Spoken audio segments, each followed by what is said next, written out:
Hello friends, welcome to Harish kitchen. இது வரைக்கும் நம்ம சேனலை யாராவது சப்ஸ்கிரைப் பண்ணாமல் இருந்தீங்கன்னா சப்ஸ்கிரைப் பட்டனை ப்ரெஸ் பண்ணுங்கள். பக்கத்தில் இருக்க பெல் ஐக்கனையும் ப்ரெஸ் பண்ணிடுங்க. இது மூலமாக நான் போடுற அப்கமிங் வீடியோஸ் எல்லாமே உங்களுக்கு நோட்டிஃபிகேஷனில் வந்துக்கிட்டே இருக்கும். வாங்க நம்ம சேனலுக்குள்ளே போகலாம். இப்போ நம்ம பார்க்க போகிற ரெசிபி என்னதுன்னு பார்த்தீங்கன்னா மீன் குழம்பு. வாங்க எப்படி செய்கிறதுங்கிறத பார்க்கலாம்.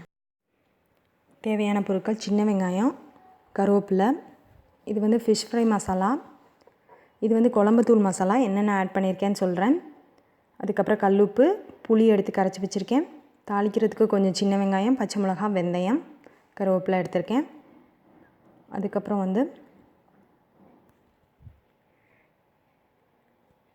இதில் அரைச்சி ஊற்றுறதுக்கு தேங்காயும் சோம்பும் எடுத்து வச்சுருக்கேன். இது குழம்புக்காக. அடுத்து ஒரு தக்காளி சின்னதாக நறுக்கி வச்சுருக்கேன். அதுக்கப்புறம் ஃபிஷ்ஷை எடுத்து வச்சுருக்கேன். இதில் கொஞ்சமாக மிளகாத்தூள் மட்டும் போட்டிருக்கேன். லைட்டாக அந்த ஃபிஷ் ஃப்ரை மசாலாவும் கொஞ்சம் மிளகாத்தூள் போட்டிருக்கேன். ரொம்ப கிடையாது, லைட்டாக.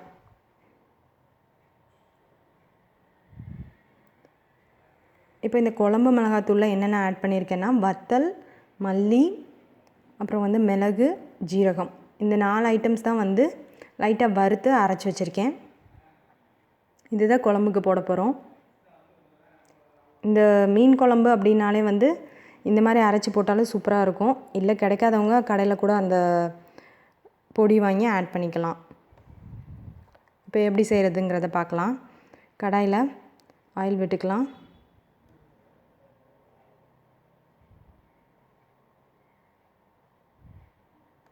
ஆயில் நல்லா காயட்டும். அது கூட தக்காளி ஆட் பண்ணிக்கிறோம். எண்ணெய் பிரிஞ்சு வந்ததுக்கப்புறம் இதை மிக்சியில் அரைக்க போகிறோம். அவ்வளோதான். ஸோ நல்லா எண்ணெய் பிரிஞ்சு வந்துருச்சு. இது நல்லா மிக்சியில் போட்டுக்கலாம். தக்காளி நல்லா ஆறுனதுக்கப்புறமா அரைக்கலாம்.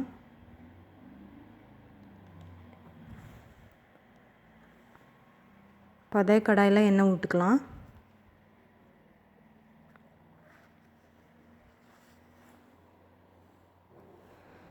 எண்ணெய் நல்லா காஞ்சிருச்சு. இப்போ இது கூட சின்ன வெங்காயம் கட் பண்ணி வச்சுருக்கோம் இல்லையா, அதை இதோட போட்டுடலாம்.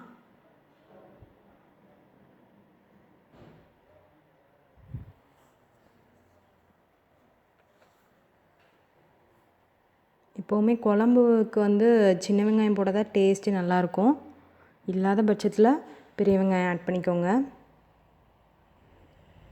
இதுக்கு மீன் குழம்புக்கு மெயினே வெந்தயம் தான். ஸோ நம்ம லாஸ்ட்டாக தாளிக்கும் போது அந்த வெந்தயம் ஆட் பண்ணுறது தான் இதில் மெயினே. இதில் கொஞ்சோண்டு நல்ல வெங்காயம் வதங்கிருச்சு.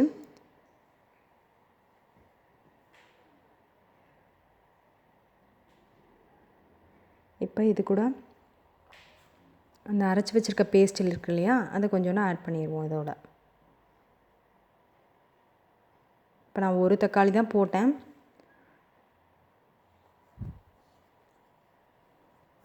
இப்போ நல்லா எண்ணெய் பிரிஞ்சு வர வரைக்கும் நல்லா வதக்கலாம்.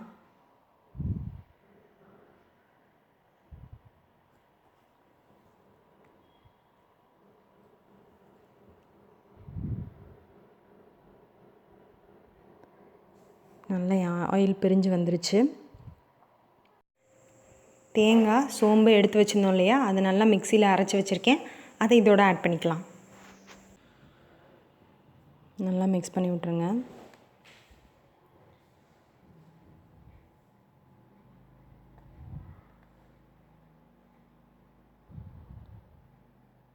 நல்லா மிக்ஸ் ஆகிடுச்சு. இப்போது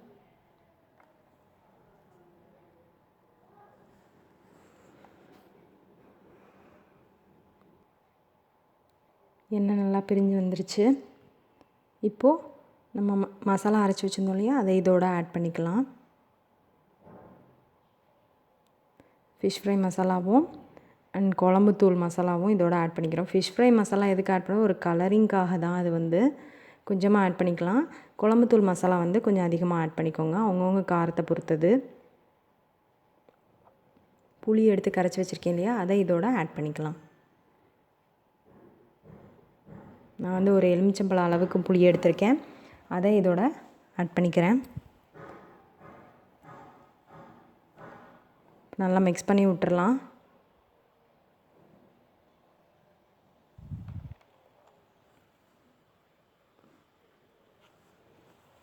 மீன் குழம்புக்கு எப்போயுமே ஃபிஷ் வந்து லாஸ்ட்டாக தான் எல்லோரும் போடுவோம்.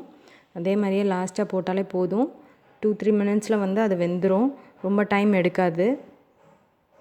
ஃபஸ்ட்டு குழம்பு நல்லா கொதிச்சுக்கிடட்டும். கொஞ்சம் வாட்டர் ஆட் பண்ணிக்கலாம். ஏன்னா தேங்காய் ஆட் பண்ணியிருக்கோம், எல்லாமே ஆட் பண்ணியிருக்கனால கொஞ்சம் வாட்டர் ஆட் பண்ணிக்கலாம்.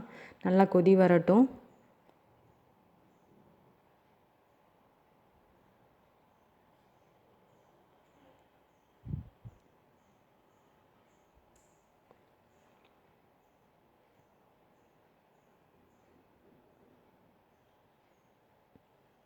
இப்போ நான் இதோட கொதி வந்துருச்சு. ஃபிஷ் இதோட ஆட் பண்ணிக்கிறேன்.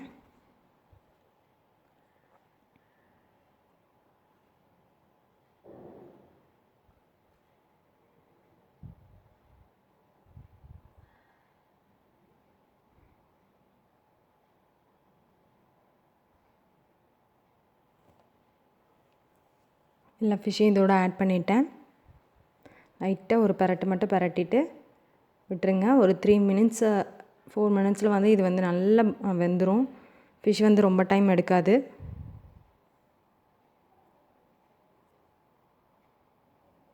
இப்போ உப்பு ஆட் பண்ணிக்கலாம்.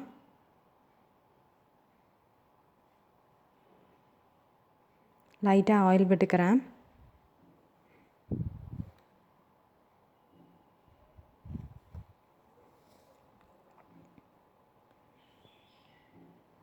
இப்போ நான் ஒரு லிட்டு போட்டு மூடி வச்சிடுறேன். நல்லா வெந்துருச்சு. 5 மினிட்ஸ் கழிச்சு பாருங்கள், ஃபிஷ் நல்லா வெந்திருக்கிறது தெரியுது, பார்த்தாலே தெரியுது.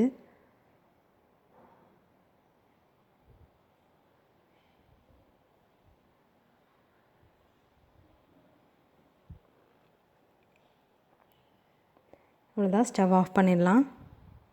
கொதி வந்துருச்சு, ஸ்டவ் ஆஃப் பண்ணிடுவோம்.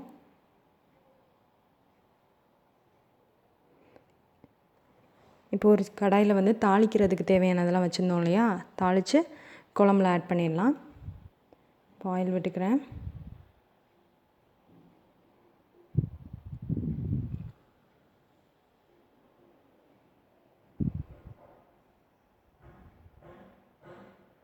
ஆயில் நல்லா காஞ்சிருச்சு.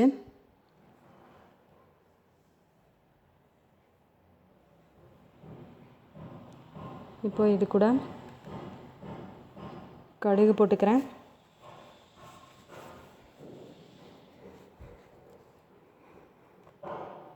கடுகு நல்லா வெடிச்சிருச்சு. இந்த சின்ன வெங்காயம் கட் பண்ணி வச்சுருந்தோம் இல்லையா, அதை இதோட ஆட் பண்ணிக்கலாம். கொஞ்சம் கருவேப்பிலை ஆட் பண்ணிக்கிறேன். எப்போவுமே கடுகு போட்டோன்னே கருவேப்பிலை போட்டால் அதுவும் கொஞ்சம் தீஞ்ச மாதிரி ஆயிரும். ஸோ அந்த வெங்காயம் போட்டதுக்கப்புறமே கருவேப்பிலை போடுங்க. ஒரே ஒரு பச்சை மிளகா கீரி வச்சுருந்தேன் இல்லையா, அதை இதோட ஆட் பண்ணிக்கலாம். அது கூட வெந்தயம் எடுத்து வச்சுருந்தேன் இல்லையா, அதை இதோட ஆட் பண்ணிக்கலாம். கொஞ்சமாக போட்டால் போதும். ஒரு 10 வெந்தயம் இருந்தாவே போதும், ரொம்ப ஆட் பண்ண வேண்டாம். நல்லா கருகிராமல் சிம்லேயே வச்சு நல்லா வதக்குங்க. ஒரே ஒரு டிப் எப்படி என்னென்னா, இதில் வந்து மீன் குழம்பு சாப்பிடும்போது தயிர் வந்து கண்டிப்பாக சாப்பிட்றாதீங்க. மீன் குழம்பு, ரசம் அந்த மாதிரி சாப்பிட்டுக்கலாம். தயிர் வந்து இது கூட சேர்த்து சாப்பிடாதீங்க. இப்போ நல்லா வதங்கிருச்சு. வெந்தயம் வந்து கருகிடக்கூடாது. லைட்டாக வறுபட்டுருச்சு. இப்போ ஸ்டவ் ஆஃப் பண்ணிட்டேன். இப்போ குழம்போடு இதை வந்து ஆட் பண்ணிக்கலாம்.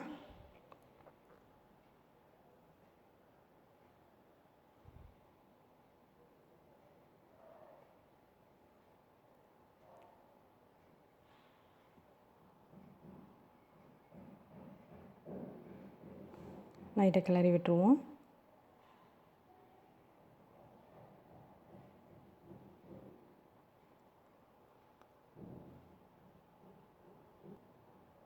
மீன் குழம்பு ரெடி ஆகிடுச்சு. சூப்பரான சுவையான மீன் குழம்பு ரெடி.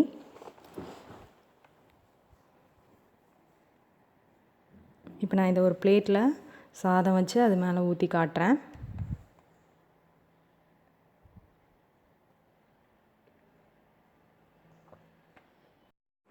இந்த வீடியோ உங்களுக்கு பிடிச்சிருந்துச்சுன்னா லைக் பண்ணுங்கள், உங்கள் ஃப்ரெண்ட்ஸ் கூட ஷேர் பண்ணுங்கள். உங்களுக்கு ஏதாவது டவுட் இருந்துச்சுன்னா கமெண்ட் பண்ணுங்கள். Thank you friends.